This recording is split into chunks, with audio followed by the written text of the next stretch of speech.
Pangulong Duterte is 80 years old. Mahina na yung tuhod niya, mahina na yung likod niya, mahina na yung katawan niya.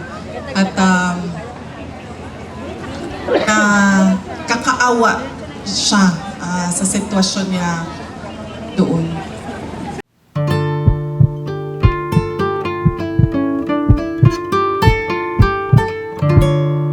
Ano pa?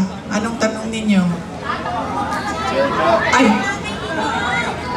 Paano makauwi si President Duterte? Kidnapin din natin doon, ma'am. Punta tayo lahat doon. Akong bahala sa ticket ninyo, ha? Pagdating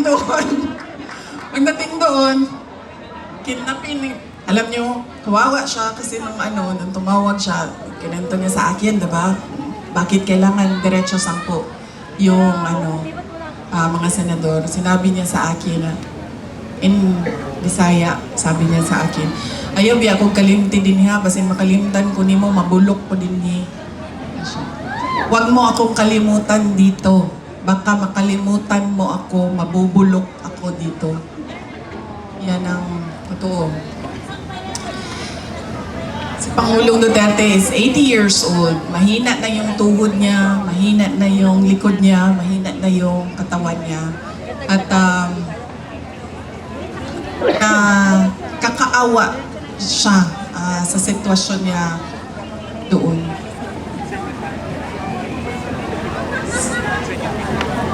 Sabi ko sa kanya, matuto ka na lang magluto ng itlog, mabilis lang yan. Halo-haluin mo lang, tapos lagyan mo ng mantika. Okay na asin. Sorry, hindi pala ako marunong magluto. Asin! Sorry, ma'am. Asin, ano pang ilagay, ma'am? Mantika. Mantika. O bawang sibuyas, asin. Sabi niya sa akin, pinapaluto mo ako ng itlog, hindi nga ako marunong magpakulo ng tubig. Kaya, paano natin siya maibalik, ma'am?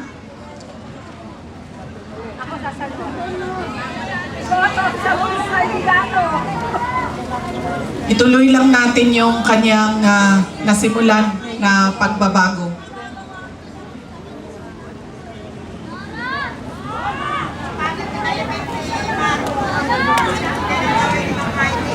Yes, ma'am.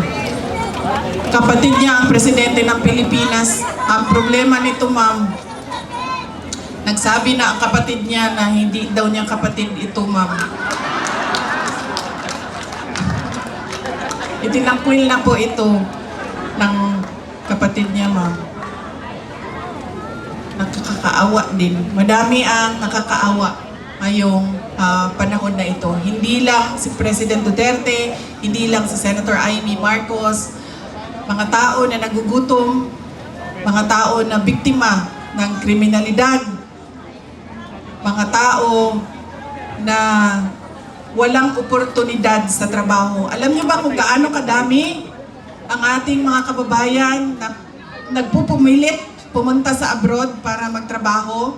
Libo-libo araw-araw.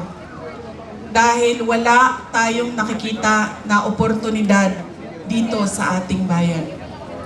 Kaya ano ang magagawa natin? Ang magagawa natin ay iboto ng mga senador ng Duterte at huwag niyong kalimutan.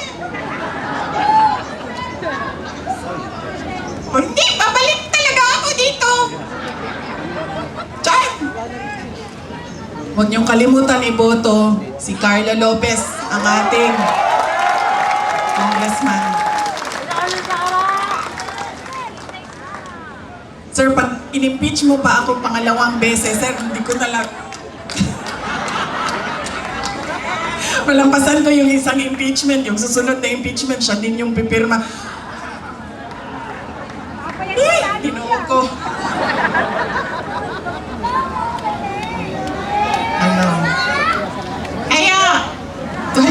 Kaya, ulitin ko po yung pagpapasalamat ko sa inyong lahat, sa oras ninyo, sa panahon ninyo, sa pakikinig ninyo, sa pasensya ninyo, sa pagmamahal ninyo, at sa inyong patuloy na pagtitiwala sa akin, sa dating Pangulong Rodrigo Duterte, at sa aming pamilya. At salamat po, Mayor Isko Moreno Dumagoso,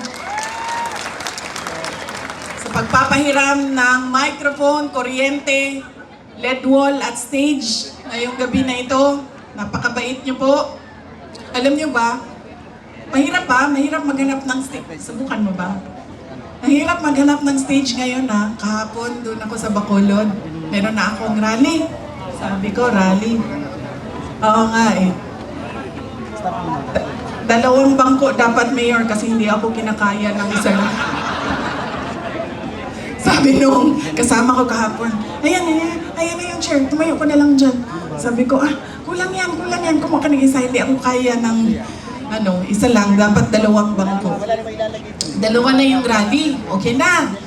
Umayag na, ganito, ganyan. Tapos nung gabi na, papunta na ako dun sa rally, sinabi sa akin, ay, hindi ka pwede sumampa sa stage namin.